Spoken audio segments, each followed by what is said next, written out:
안녕하세요. 오늘은 디지털 신호에 대해서 학습하는 시간을 갖도록 하겠습니다. 오늘은 거의 주 초점이 통신 속도에 대해서 얘기하는 부분이거든요. 예, 그럼 시작해 보도록 하겠습니다. 디지털 신호? 디지털 신호는 이산적인 신호, 연속적인 신호가 아니고 딱딱 끊기는 신호죠. 물리량을 유한의 숫자로 표현한 것이다. 유한으로 표시할 수 있죠. 아날로그는 무한이죠. 아날로그 신호를 디지털하기 위해서는 신호뿐만 아니라 시간에 대해서도 디지털해야 한다. 이때 디지털 주파수 헤르츠는 아날로그 주파수 헤르츠와 구별해 사용한다. 예를 들면 전화선을 사용할 경우에 3200Hz의 아날로그 신호를 가지고 있지만 3200Hz의 디지털 신호는 갖고 있지 않다. 3200Hz의 디지털 신호는 1을 의미하는 5V와 0을 의미하는 0V가 1초 동안에 3200번 반복하는 펄스를 의미한다. 펄스. 디지털에서는 펄스라고 쓰죠. 펄스라고. 주기라고 얘기하지 않고 펄스라고 얘기합니다. 이게 디지털 신호죠. 5V면 1, 0V면 0.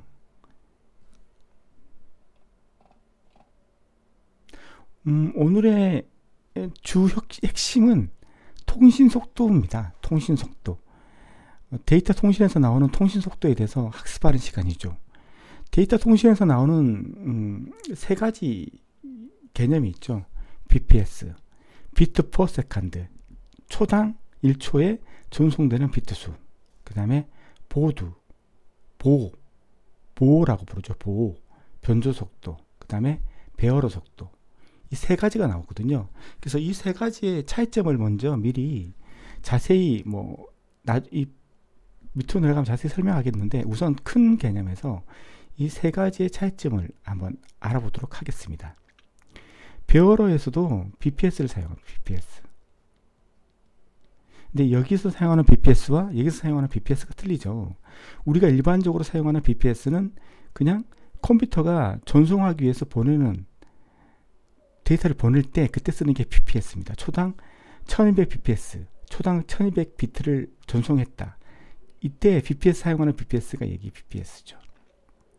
그 다음 보호는 우리 모뎀일 경우에, 옛날에 모뎀일 경우에 디지털 신호를 아날로그 신호로 바꿔야 되잖아요. 그때 변조한다고 하잖아요. 그게 변조, 모뎀으로 변조한다.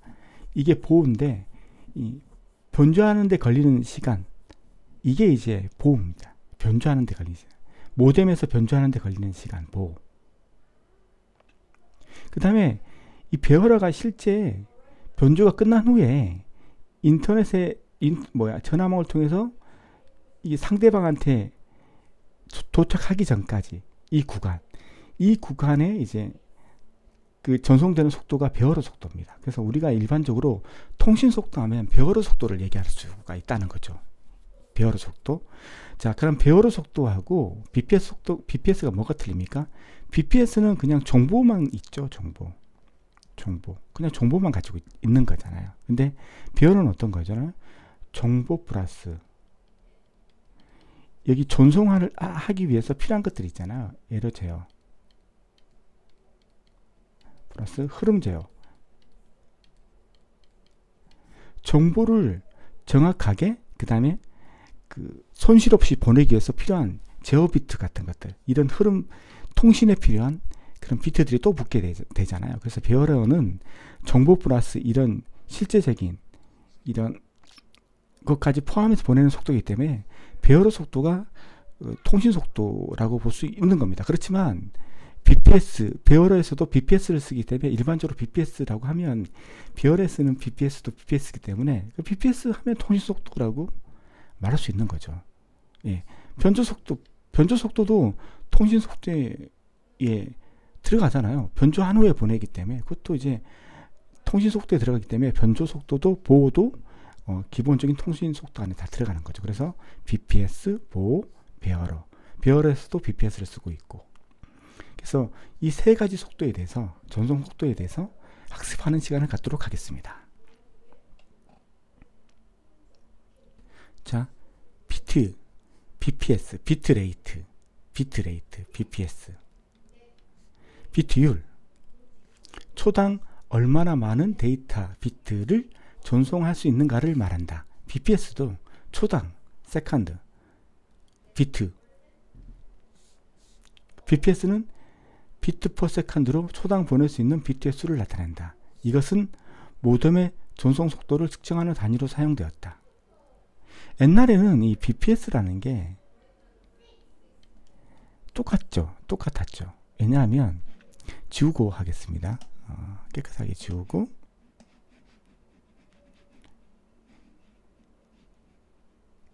옛날에는 BPS가 그 구분이 없었어요. 그러니까 어떤 말이냐면 여기서 보내는 데이터가 한 비트씩 이렇게 보냈거든요. 그래서 1000 BPS면 초당 1000 비트를 보낸다는 거죠. 근데 옛날에는 베어로도 한 비트만 보낼 수 있었거든요. 그래서 얘도 1000 비트를 보내는 거죠. 옛날에는. 그래서 BPS가 베어로하고 거의 유사했어요. 이런 것들이 유사했는데 지금은 이게 많이 바뀌었죠. 그건 이제 그래서 예를 들어 2400이라면 초당 2400개의 비트 정보, 비트입니다. 비트 정보.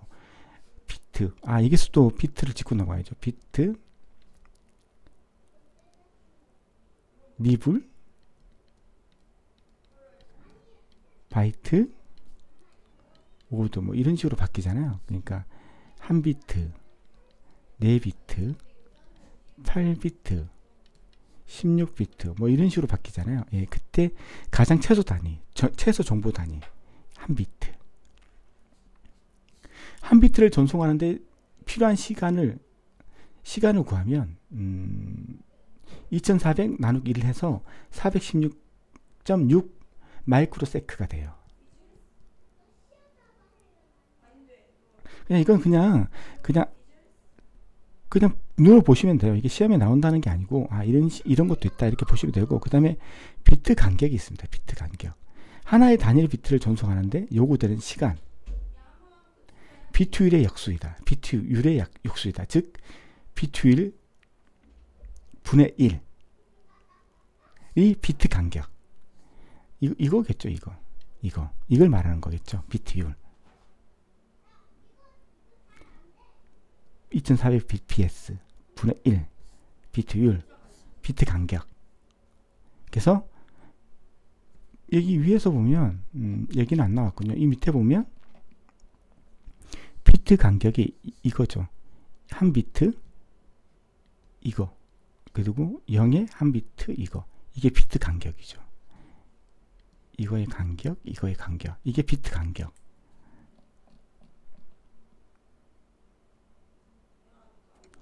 자, 비트 간격과 비트율. 주기 대신에 비트 간격. 아날로그에서는 주기를 쓰죠. 주기를 이렇게 아날로그 신호가 있으면 이게 1초, 이게 1초다.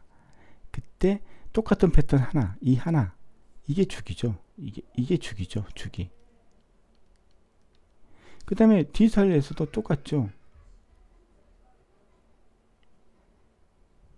이게 1초 동안에 보낼 수 있는 비트의 수. 그때 이 간격, 이게 비트 간격이죠.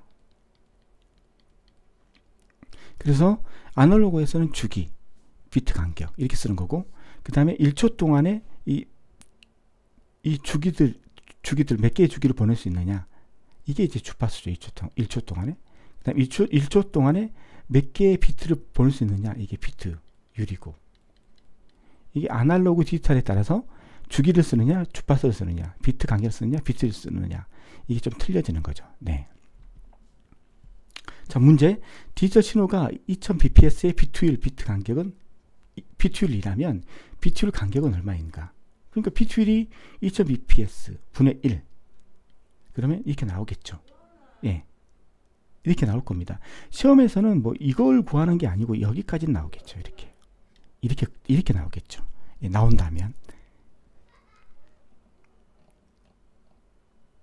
자, 한 번 더. 1세컨드 동안에 8개의 비트가 나오는 거죠. 자, 이게 하나에 1세컨드로 봤을 때 하나, 둘, 셋, 넷, 다, 여, 일곱, 8개가 나온다는 거죠. 그래서 비트 레이트는 8비트 라는 거죠.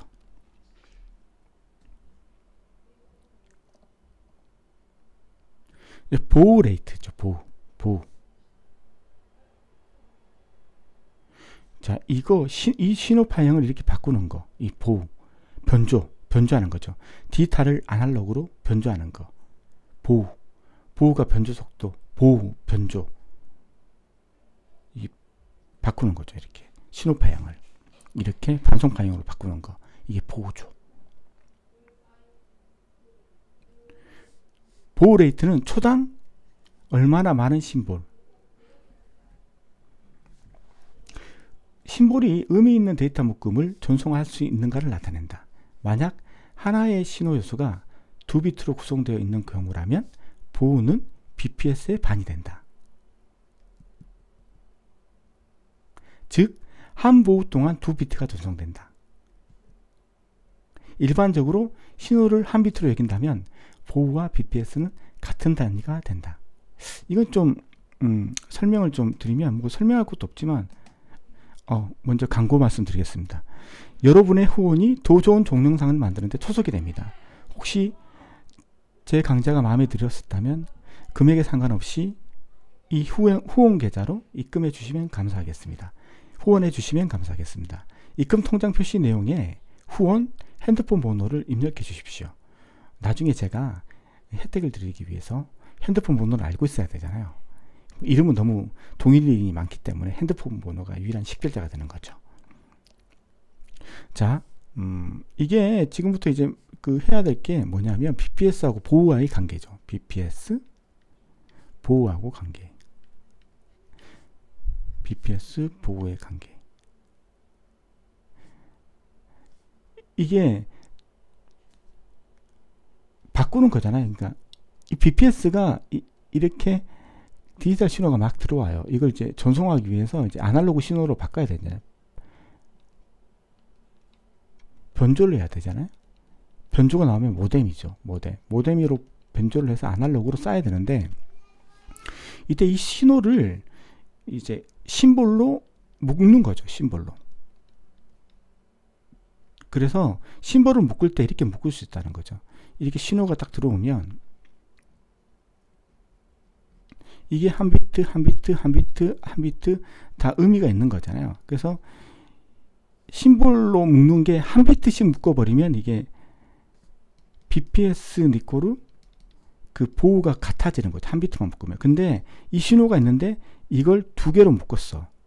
그러면 2개로 묶어버리면 BPS는 이렇지만 보호는 BPS 나누기 2가 되는 거죠. 보호는 2개를 하나로 보기 때문에. 그래서 1개가 있고 2개가 있고 그 다음 3개 있고 4개가 있어요. 우리가 배워야 될 게 4개까지인데 이걸 3개까지 묶어버리면 BPS 3이 보호 속도가 되는 거죠. 보호 속도는 4개를 묶어버리면 BPS 나누기 4개. 즉 이런 말이죠. 그러니까 우리가 1000bps라고 했는데 보호가 한 비트로 보호 심볼화 시키면 보호도 1000 보호가 되는 거죠. 근데 2비트로 심볼화 시키면 1000 나누기 2가 돼서 248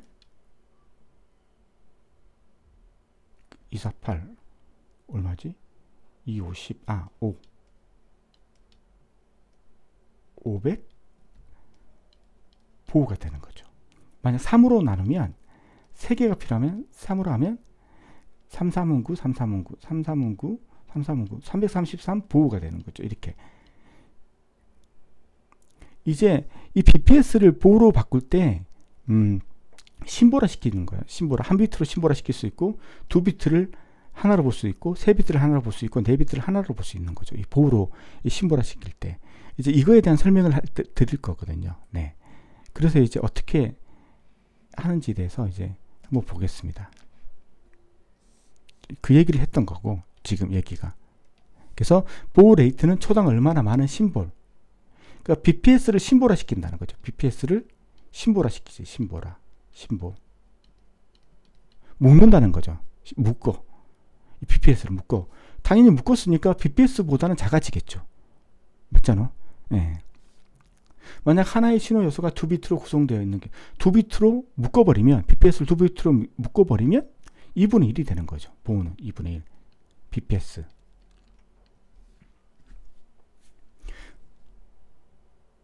즉 한 보호 동안 2비트가 전송된다. 일반적으로 신호를 한 비트로 여긴다면 보호와 BPS는 같은 단위가 된다. 그냥 심볼이 한 비트로 묶어버리면 보호나 BPS나 같죠. 똑같은 단위니까. 심볼이란 말은 의미 있는 데이터 비트의 묶음이다. 일반적으로 시리얼 통신에서는 데이터 비트가 8비트가 사용되므로 하나의 심볼이라고 할 수 있다. 여기서는 한 개의 심볼이 8개의 비트와 동일하다. 그럼 나누기 BPS 나누기 8이 되겠죠. 예를 들면 2400 보호 레이트를 갖는다고 말은 1초에 2400개의 의미 있는 심볼을 송신할 수 있다는 이야기이다. 시리얼 통신 시에는 아스키 문자를 사용하여 통신을 하는데 9600 bps 통신 속도는 1200 보호로 표현할 수 있다.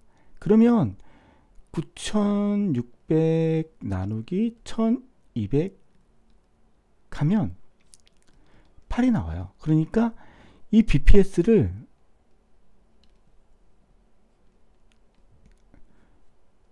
8로 나눈 거죠. 8로 나눈 거죠. 8개로. 그러니까 8비트를 하나의 보호로 본 거죠. 8비트를 하나의 보호로 본 거죠. 8비트를 하나의 보호로 본 거죠. 그렇기 때문에 보호는 1200 보호가 나오는 거죠. 하지만 보호는 상대적인 개념으로 통신 시 문자를 사용하지 않고 비트를 사용한다면 비트 레이트와 보호 레이트는 동일하다고 말할 수 있다. 즉 말해서 9600 bps 통신 속도는 9600 보호드로 표현할 수 있다. 그러면 심볼은 몇 비트로 묶은 겁니까? 심볼은 한 비트로 묶은 거죠. 네. 그래서 이거하고 이거 개념을 잘 보셔야 돼요. 네. 이걸 가지고 시험에 문제 낼 수 있거든요. 변주시 상태 변화수, 이게 이제 이건 거예요. 보호 상태 변화. 한 비트, 두 비트, 세 비트, 네 비트. 한 비트는 모노비트라고 하고, 두 비트는 디비트, 세 비트는 트리비트, 네 비트는 코드 비트. 그러니까 이게 시험 중에 모노비트로 했다, 디비트로 했다, 트리비트로 했다. 그러니까 1200 bps를 모노비트로 심볼화해서 보호를 심볼했다면 보호는 얼마인가 뭐 이렇게 나올 수 있다는 거죠. 그래서 한 비트가 모노이고 두 비트가 D, 세 비트가 트리. 세 비트가 트리라는 것은 영어를 다 알고 있잖아요. 네 비트는 코드, 이건 다 알잖아요. 농구는 4코트, 4개의 코트가 있고, 예. 그래서 한 비트는 모노고 두 비트는 D 비트인데 이게 좀 헷갈리죠. 3은 트리, 4는 코드는 알 건데 이제 2비트, D비트, 한 비트 모노비트가 좀 헷갈리는데 외워야죠. 어떻게 하겠어요. 이게 뭐라고 해야 되나? D비트, D비트, 2비트, D비트, 2비트, D비트, 2비트, D비트. 그래서 이제 1비트 모노비트가 보호당 1비트 전송하고 D비트는 보호당 2비트 전송하는 거죠. 드리비트는 보호당 3비트, 코드는 보호당 4비트 전송. 보호는 신호당 속도예요. 신호당 속도. 신호 한 개 전송에 걸리는 시간. 신호 한 개 전송에 걸리는 시간이 보호. 문제가 있죠. 한 신호당 5ms일 때 변조 속도는 보호 레이트는 t분의 1이죠. t분의 시간. 신호당 시간. 신호당 속도. 그러니까 신호당 속도가 5ms예요. 이거 t가 신호당 속도가 5ms일 때 변조 속도는, 그러면 5ms면 계산을 해보면 이거예요. 5 곱하기 밀리세크가 10의 마이너스 3승이거든요. 10의 마이너스 3승. 그러면 다시 바꾸면 5 곱하기 10의 마이너스 3승. 그래서 하나, 둘, 1000분의 1이죠. 그래서 곱하기니까 5가 올라가고, 이러면 5, 20, 200분의 1이 되는 거죠. t가 200분의 1이 되는 거죠. 시간. 신호당 속도가 200분의 1이 되는 거죠. 그래서 보호는 200분의 1분의 1이잖아요. 1은 1분의 1이고 1분의 이렇게 200이 되는 거죠. 그래서 200 보호가 되는 거죠. 이건 아시잖아요. 1분의 1 분의 1분의 200. 그럼 이거 분모로 가고 이게 분모죠. 1분의 이 분자로 가고 이 두 개가 곱하면 분자로 가고 200으로 가고 그래서 200이 나오는 거죠. 200 보호. 네. 보호는 BPS는 보호 곱하기 변조시 상태 변화수. D비트, 트리비트, 코드비트, 모노비트에 따라서 모노비트면 1비트, D비트면 2비트, 그 다음에 트리비트면 3비트, 코드비트면 4비트. 그래서 처음 보호는 만약 모노비트면 1000bps고 만약 D비트면 곱하기 1을 해야 되니까 2000bps고 트리면 곱하기 3을 해서 3000이 되는 거고 코드는 곱하기 4에서 4000bps가 되는 거죠. 이게 시험 문제 나오면 이렇게 풀면 되는 거예요. 보호하고 bps 관계. 보호는 bps를 의미 있는 심볼로 묶는 거예요. 심볼로. 의미 있는 심볼로. 근데 묶었을 때 몇 비트로 묶었느냐. 예. 자, 문제 하나 더 풀어보죠. 코드 비트를 사용하여 코드 비트 4비트죠. 1600 보호의 변조 속도를 지니는 데이터 신호가 있다. 이때 BPS는 1600인데 몇 개로 의미 있는 신호를 몇 개로 묶었다? 4개로. 그러니까 BPS 신호를 4개로 묶었으니까 이러면 414, 4624, 414, 6400 BPS 이렇게 계산할 수 있는 거죠. 자, 배열어 속도, 통신 속도죠. 아까 실제 배열어 속도가 우리가 통신 속도예요. 통신, 다른 사람한테 보낼 때 속도, 이 속도. 이 배열어 속도는 동기 신호, 상태 신호, 플러스 데이터 신호, 보내고 싶은 데이터 신호까지 포함된 신호이기 때문에 실제적인 통신 속도는 배열어 속도죠. 단위는 BPS를 사용하고 있습니다. 배열어는 이 정도만 알면 될 것 같아요. 예. 자, 데이터 전송률의 한계.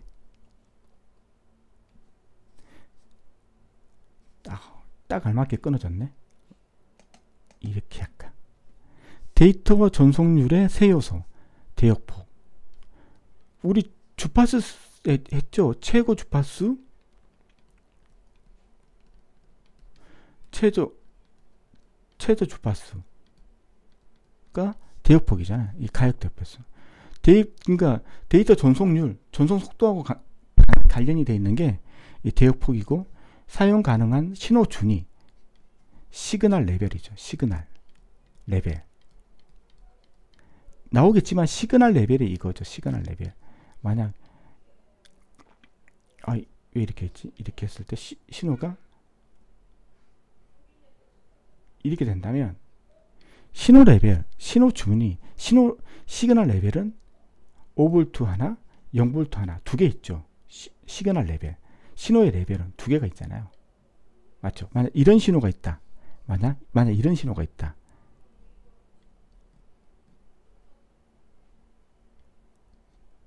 이런 신호가 있다.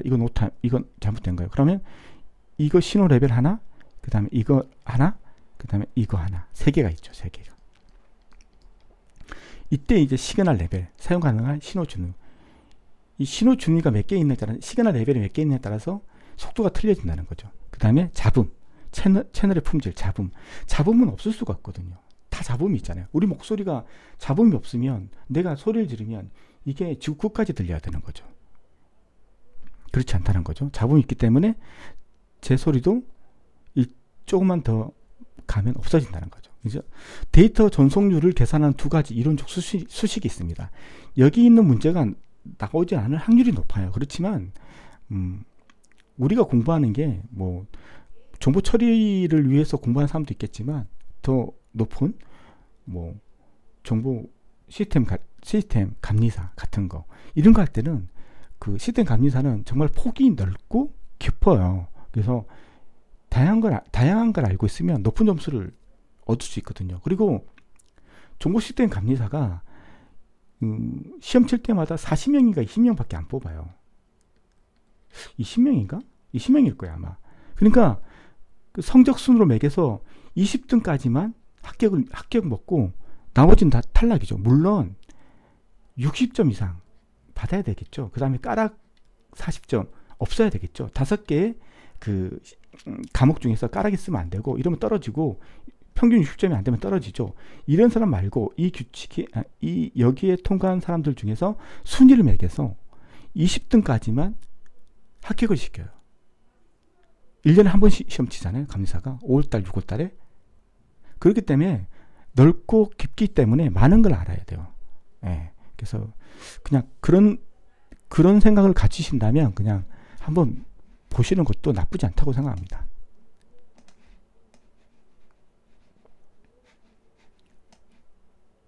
자, 다시 펜을 꺼내서 하죠. 데이터 전송 두 가지 이론적 나이키스트 수식하고 샤논시 수식이 있어요. 두 개. 나이키스트, 샤논시 수식. 자, 나이키스트는 잡음이 없는 채널에서 사용. 잡음이 없는 채널은 없죠. 이론적이라고 하는 거죠. 이론적.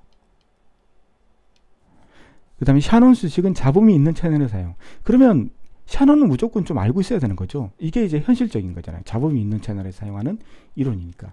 잡음이 있을 때 어떻게 전송하는지. 자, 이제 나이키스트 전송률 하고 샤논 수식에 대해서 알아보도록 하겠습니다.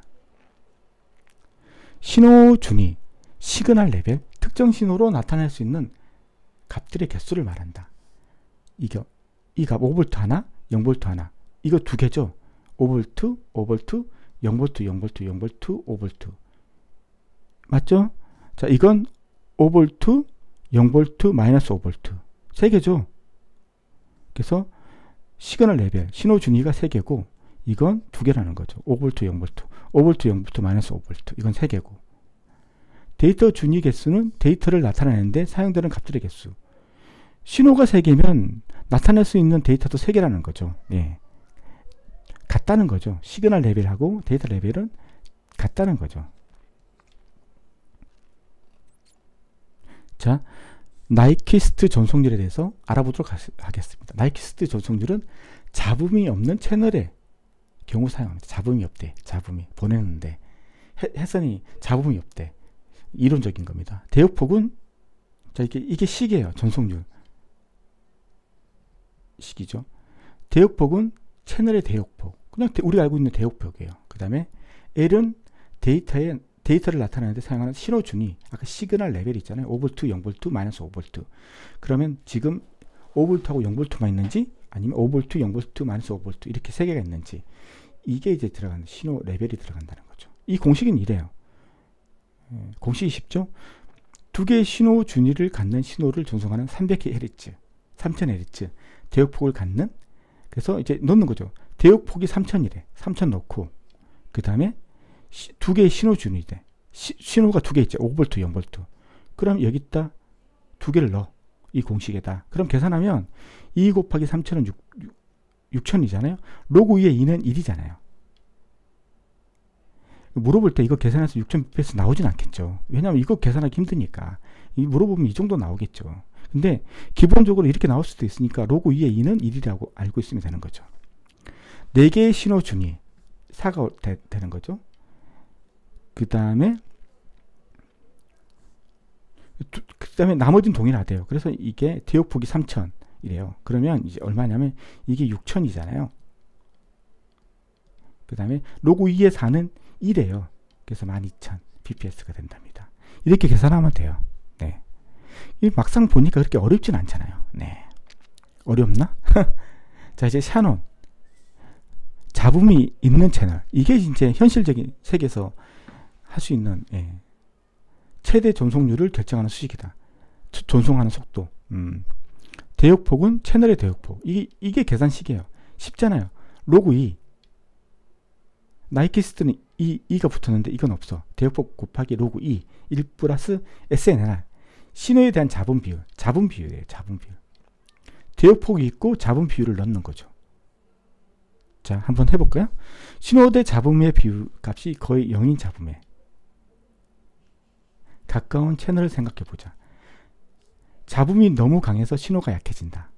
이 채널에 대한 용량을 계산하면 다음과 같다. 그래서 대역폭은 모르겠어. 우선 그냥 0이래. 신호대 잡음이 0이래. 0. 그래서 대역폭 곱하기 로그 2의 1은 로그 2의 1은 0이랍니다. 그래서 대역폭이 뭐든지 간에 0이 되면 그냥 0이에요. 채널의 용량은 0이다. 대역폭은 고려되지 않았다. 0인데 뭐 대역폭이 뭐 얼마든 무슨 상관이 있겠어요. 이 채널로는 어떤 데이터도 보낼 수 없답니다. 예.